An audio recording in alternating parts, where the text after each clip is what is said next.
بسم الله الرحمن الرحیم. الحمد لله والصلاة والسلام على رسول الله صلی الله علیه و سلم و علی آله و صحبه اجمعین. اما بعد، السلام علیکم و رحمت الله و برکاته.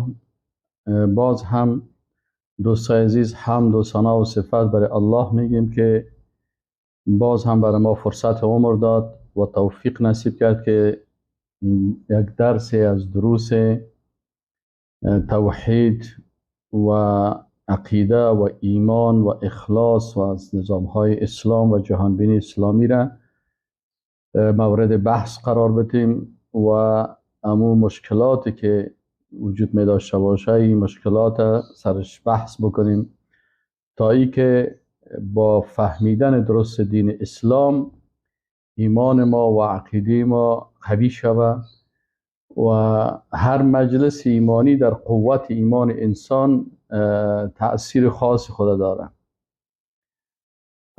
بناهن احسان الله هست که برای ما این فرصت داده هست و امروز موضوعی را که میخواییم سرش بحث بکنیم موضوع شهوات و شبهات است.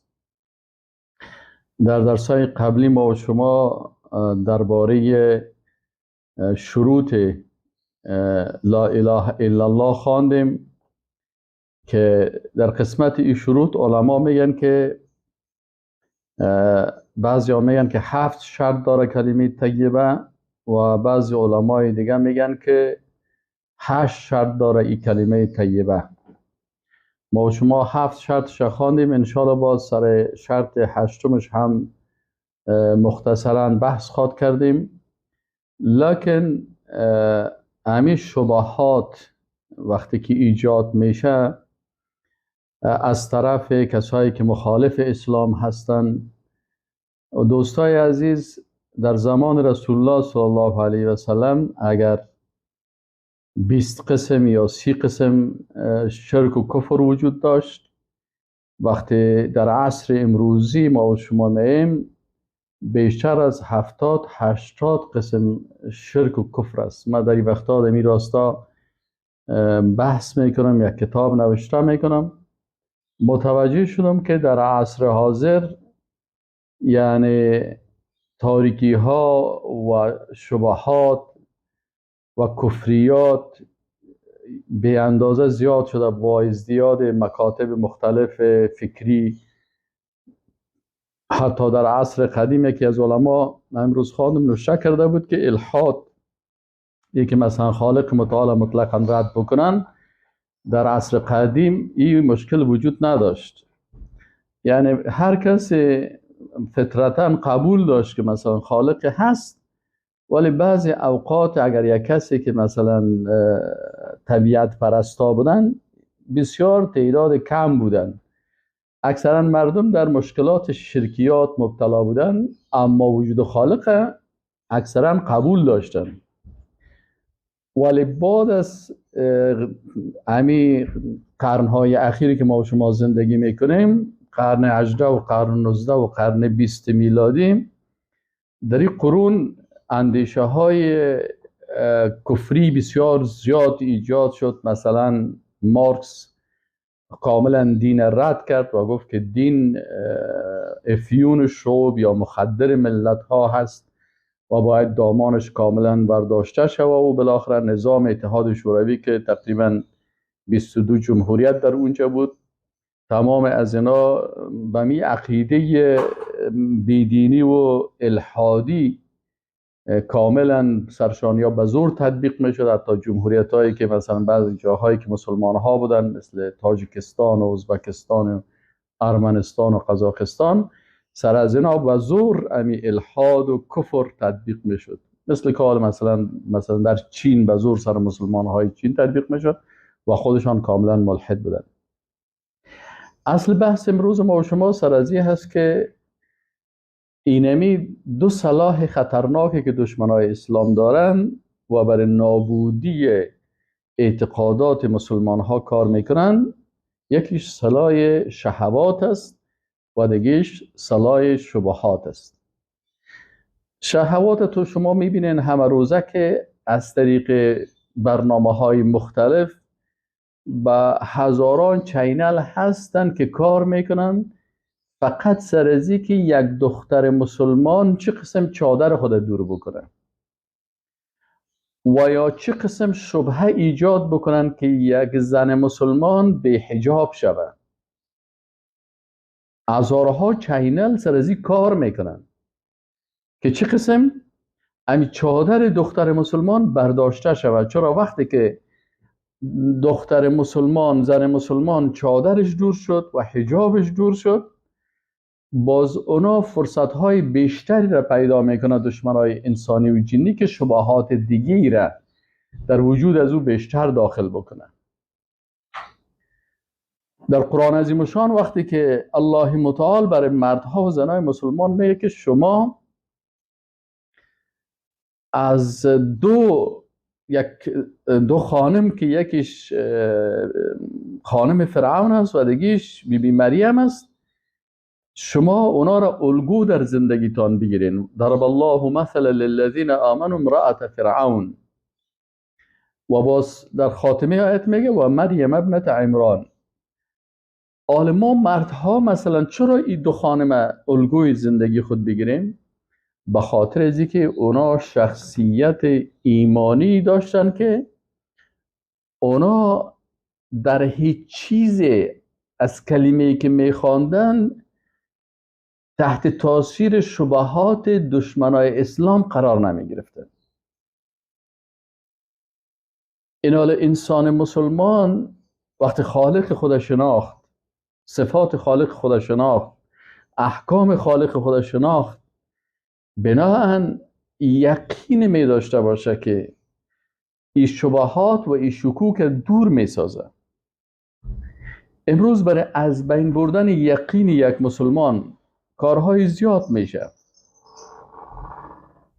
چه قسمی کار میشه؟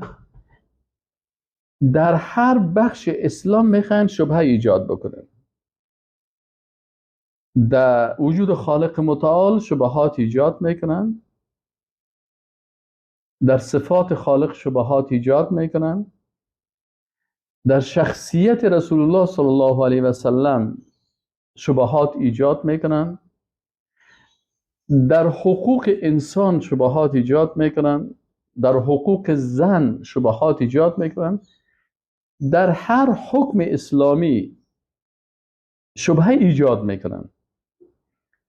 هدف چی است؟ اونمو یقینه که ما و شما گفته بودیم که شرط است در کلمه طیبه.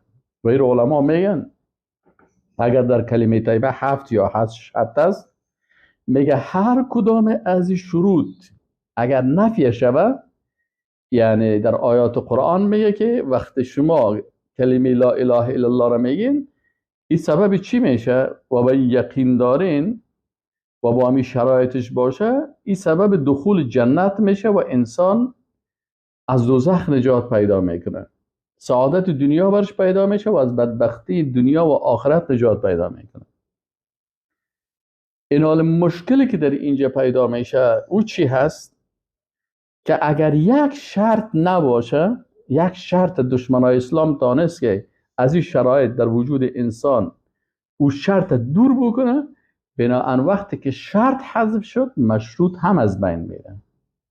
یعنی اگر یک شرط از این شرایط در وجود انسان نباشه، او چیزی که نتیجه از این هست که با این عقیده درست انسان مستحق جنت میشه، این از دستش میره. این نکته بسیار مهم است. مثلا در یک چیز شرط است، ما و شما در زندگیتان یک کسی برای شما میگه که اگر شما میخواین در این وظیفه باشین، شرطی نمی هست که خودت باید روزانه از ساعت چند الی چند حاضری بیتی. این حالا اگر یک کسی به اینمی شرط یعنی استاده نمیشه و این شرط در وجودش نمی باشه، وقتی ختم ما میشه بازی مستحق ماش نمیشه. برش میگه شرط بود که خودت در اینی ساعت بری، این ساعت بری، ولی خودت هیچ وقتی شرط. بنابراین این انسان کوشش میکنه که به مو وقت محدد به وظیفه خود بره و به مو وقت محدد از وظیفه خود بیرون شود. این حال کلمه طیبه وقتی که ما و شما این شرایط خواندیم، این برای ازی هست که سر هر شرط فکر بکنیم. حالا اگر دشمنای اسلام میخواه که مثلا یقین ما و شما خواندیم که یقینی که شک کامل از بین ببره. این حال او شکی را که دشمنای اسلام ایجاد میکنه که یقین ما و شما را از بین ببره، باید ما در مقابل از او دلایل یقینی داشته باشیم و تصمیم قاطعی داشته باشیم تا که او شبهات از او و شک از او در قلب ما تأثیر نکنه. و به خصوصی بسیار خطرناک است برای کسایی که در بین غیر مسلمان ها زندگی میکنند و در اونجا هر لحظه شبهات بیشتر است. هر قدر که انسان در اونجا مثلا بیشتر در ارتباط داشته باشه با امرای بیدین ها، اونا زیادتر از شبهات و شکوک زیاد استفاده میکنن. اکثرا ببین مثلا یک روز در یک صنف اسپانتون 90 دقیقه یک استاد کمونیست، یک استاد بیدین 90 دقیقه درباره حقوق زن در اسلام بحث میکرد که در قرآن حقوق زن نیست. شاگردا آمدن و برای ما گفتن که استاد امروز شبهه بسیار بزرگی در صنف ما ایجاد شده. او چی هست؟ او شبهه ای است که درباره حقوق زن در اسلام استاد بحث کرد که اصلا در قرآن، اصلا در سنت رسول الله صلی الله علیه و سلم هیچ حقی برای خانم ها داده نشده است. و من مجبور شدم که حقوق عامی که خانم ها دارن و حقوق خاصی که اونا دارن و امتیازاتی که اونا دارن در اسلام، این تقریبا در 90 دقیقه دیگه بر از اونا باید تشریح بکنیم تا که اونا این مسائل درک کرده و با درک از او اموش شبهاتی که از طرف عزیز دشمن الله ایجاد شده از این شبهه خود